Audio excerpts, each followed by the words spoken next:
안녕하세요. 4월 6일 수요일의 블록체인 투데이입니다. 부산시가 전국 최초로 시행한 블록체인 기반의 모바일 교통카드인 비패스의 노인과 다자녀 우대권 서비스가 이번 주 월요일부터 시작됐는데요. 앞으로는 청소년 카드, 그리고 임산부 카드, 우수자원봉사자 카드까지 이 비패스의 공공 서비스를 확대한다고 하네요. 그럼 오늘 블록체인 업계 주요 소식입니다. 은행권에 이어서 핀테크 업계에도 인수위의 암호화폐와 관련해 금융산업의 규제를 풀어달라고 요청했습니다. 금융업계는 더뎠던 금융혁신이 새 정부에서 속도를 낼 수 있을 것으로 기대하고 있는데요. 과거에 금융권이 핀테크도 이 금융사와 같은 규제를 받아야 한다고 주장했던 것과 달리 최근에는 한 목소리로 규제 완화를 외치고 있습니다. 우선 암호화폐에 대한 단계적인 허용을 제한하고 윤석열 대통령 당선인의 공약 중에 하나였던 디지털 자산의 기본법 제정 전이라도 이 규제 샌드박스의 제도 등을 활용해서 암호화폐 관련 산업의 진출의 문을 열어달라 이런 주장인데요. 각종 암호화폐 관련 사업을 진출하도록 허용해달라는 내용입니다. 이 업계에서는 새 정부 출범으로 금융혁신의 속도가 더 빨라질 것으로 기대하고 있습니다. 카카오의 블록체인 계열사 그라운드X가 운영하는 NFT 거래소 클립드롭스에서 신용카드 결제가 가능해집니다. 이르면 다음 주에 신용카드로 구매할 수 있는 첫 NFT 상품이 나올 전망인데요. 클립드롭스에 입점한 모든 NFT에 해당 기능이 도입되는 것은 아니고 이 NFT를 판매하는 작가가 원하는 경우에 카드 결제 옵션이 추가됩니다. 대표적인 국내 NFT 거래소 클립드롭스에서 카드 결제가 가능해짐에 따라서 국내 이용자들의 NFT에 대한 접근성이 더 크게 높아질 것으로 업계 기대를 모으고 있습니다. 지난해 영업이익으로 약 3조 2천억 원을 기록한 두나무의 비트코인 보유량이 1년 사이에 8배 이상 늘어서 7,521개를 기록했습니다. 이는 지난해 말 기준으로 약 4,400억 원 규모인데요. 영업이익과 함께 이 비트코인의 보유량도 크게 증가했습니다. BTC 마켓에서만 수수료로 6,500개 이상의 비트코인 확보한 건데요. 하지만 금융당국의 규제로 인해서 이를 현금화하는 것은 아직 어려운 실정입니다. 금융당국이 암호화폐 거래소의 자전 거래를 금지하고 있기 때문인데요. 이 법인 계좌 개설 역시 불가능해서 매출의 약 7분의 1이 현금화가 불가한 상황입니다. 현재 두나무는 보유 중인 암호화폐를 오입금 사고 시에 선 보상에만 사용하고 있습니다. 한국 코인 투자자 중에 가장 공격적인 성향을 보이는 세대는 20대도 30대도 아닌 바로 50대였습니다. 시총 30위 아래 코인 매수 비중이 26.1%로 가장 높았는데요. 빗썸에 따르면 최근 3개월간 50대의 투자자들의 비중이 비트코인과 이더리움의 매수 비중이 10.7%에 불과했습니다. 다른 세대와 비교하면 절반에 불과한 수치인데요. 세대별로 투자 성향 차이가 나는 이유에서는 거래 금액 규모가 컸습니다. 최근 3개월간 빗썸 거래 금액 비중이 가장 높았던 세대는 30대가 42.4%로 가장 높았는데요.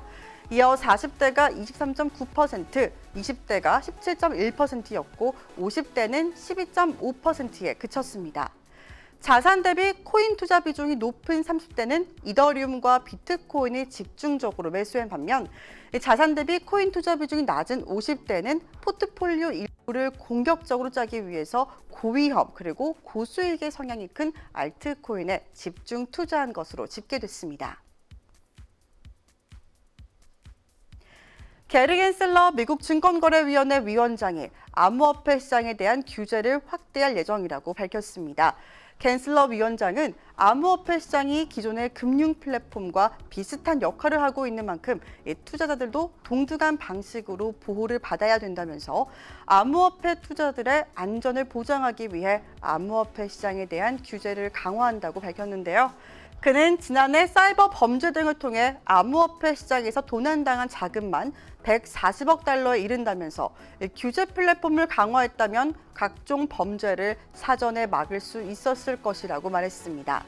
이외에도 겐슬러 위원장은 암호화폐와 관련된 기술이 과대평가가 된 점은 없는지 제대로 검토해볼 필요가 있다고 재차 강조했습니다. 인텔이 2세대 비트코인 채굴칩 블록스케일 아식을 출시합니다. 이 제품은 올해 3분기에 출시되는데요. 가격은 공개되지 않았습니다. 칩의 전력 효율은 26주/테라이시로 ESG를 2배로 강화한 건데요. 인텔 측은 이번에 칩이 이 비트코인의 최고 회사가 앞으로 몇 년 동안의 지속의 가능성과 또 해시레이트의 확장 목표를 달성하는 데 아주 중요한 역할을 할 것이라고 말했습니다. 또한 인텔은 인텔의 수십 년간의 R&D를 통해서 블록체인의 응용 프로그램이 지속 가능성을 손상시키지 않고 컴퓨팅 성능을 확장할 수 있다고 전했는데요. 이뿐만 아니라 ESG 우려가 완화되기 때문에 더 많은 사람들이 비트코인을 채택하는 데 도움이 될 것이라고 전망했습니다. 블록체인 이슈 앤 트렌드 초성뉴스에서 이은주 아나운서가 전해드립니다.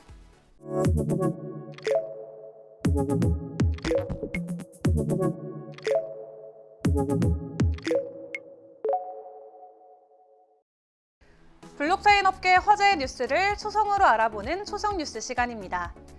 영국이 암호화 자산 기술과 투자를 위한 글로벌 허브가 되겠다고 본격 선언했습니다. 정식 규제를 통해서 암호화 자산 시장은 키워내겠다는 건데요.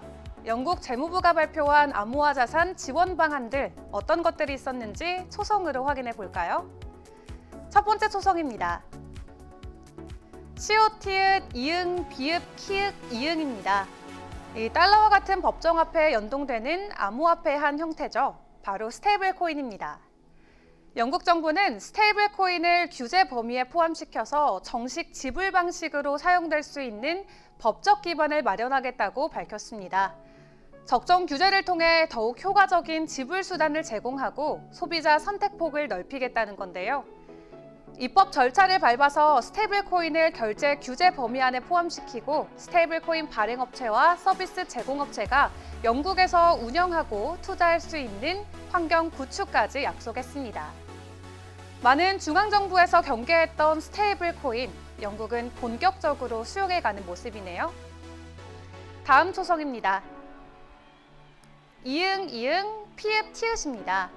이 업계 밖에서는 암호화폐보다 더 핫한 관심을 받는 디지털 자산이죠. 바로 NFT인데요.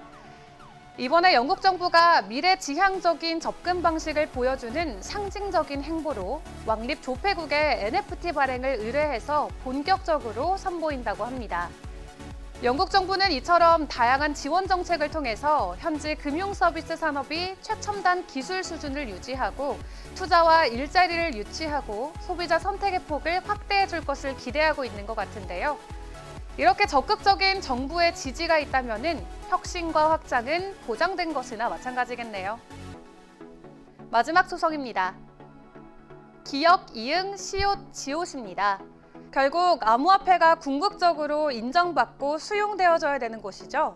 바로 금융시장입니다. 영국 정부가 산업이 혁신 기술을 실험하고 도전해 볼 수 있도록 금융시장 인프라 샌드박스 입법 작업을 추진하고 있다고 합니다. 시장 인프라 서비스를 실험하고 혁신할 수 있도록 금융시장 인프라 샌드박스를 위한 법안을 제정할 뿐만 아니라 정부 차원에서 국채 상품의 분산 원장 기술을 접목할 가능성과 잠재 혜택도 연구하겠다고 밝혔는데요. 이렇게 영국 정부가 암호화폐 산업을 지원할 수 있는 친화적 규제 방안을 본격 마련함에 따라 다른 국가에도 이와 같은 친화적인 암호화폐 규제 방안을 기대해 볼 수 있겠습니다. 지금까지 초성뉴스 이은주였습니다. 비트코인 현물 직접 투자와 또 ETF를 통한 간접 투자, 여러분은 어느 쪽에 비중을 두고 계신가요? 투자자들 사이에서도 이 비트코인 현물과 ETF의 장기성을 두고 의견이 엇갈리고 있는데요. 누적 성과를 본 결과 차이는 크지 않았습니다. 암호화폐 시장의 분위기와 시세 분석은 정오에 방송되는 블록체인 투데이 플러스 통해서 알아보겠습니다. 그럼 정오에 만날게요. 안녕.